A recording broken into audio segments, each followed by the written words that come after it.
દર્શક મિત્રો, સત્યના શિખર ન્યૂઝમાં આપનું હાર્દિક સ્વાગત છે। હું તક્ષિકા પરમાર। હવે નિહાળીએ આપણે આજના મુખ્ય સમાચાર।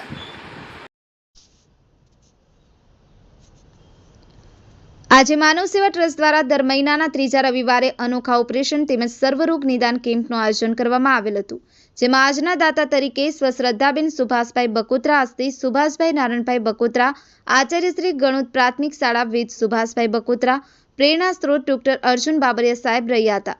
માનવ સેવા ટ્રસ્ટ દ્વારા ઉપલેટા શહેરમાં 25 વર્ષ થયા પણ વધુ સમયથી અનેક પ્રકારના સેવા કાર્યો કરવામાં આવે છે, જેમાં આરોગ્ય સેવાના ભાગરૂપે માનવ સેવા દ્વારા દર મહિનાના ત્રીજા રવિવારે આવા વિવિધ પ્રકારના કેમ્પો રાખવામાં આવે છે। આ કેમ્પમાં આ વખતના દાતા તરીકે સ્વશ્રદ્ધાબેન સુભાષભાઈ બકોત્રા રહ્યા હતા।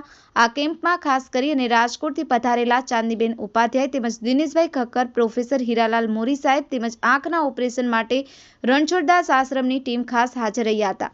આ કેમ્પમાં આ વખતે 54 થી વધુ આંખના દર્દીઓ ઓપરેશન માટે રાજકોટ લઈ જવામાં આવ્યા હતા અને સાથે સાથે આ કેમ્પમાં ચાંદનીબેન દ્વારા 14 દર્દીઓની તપાસ કરવામાં આવી હતી તેમજ દિનેશ ખક્કર દ્વારા 38 દર્દીઓની તપાસ કરવામાં આવી હતી તેમજ આ સંસ્થા સાથે જોડાયેલા અને માનવ ટ્રસ્ટી પ્રોફેસર હીરાલાલ મોદી સાહેબ દ્વારા કેટલા 11 દર્દીઓની સૂચક સારવાર પદ્ધતિ દ્વારા સારવાર કરી આપવામાં આવી હતી।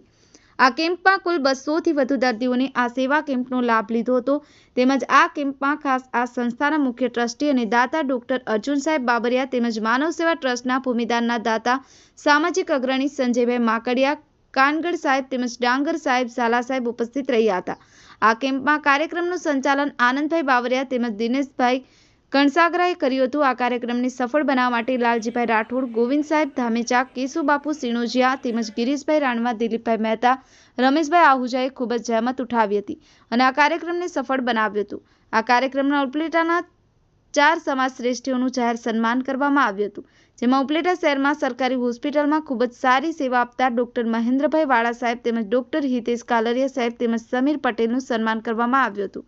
બ્યુરો ચીફ આસિફ ખોખર, સત્યના શિખર ન્યૂઝ, રમેશ સત્યની સાથે।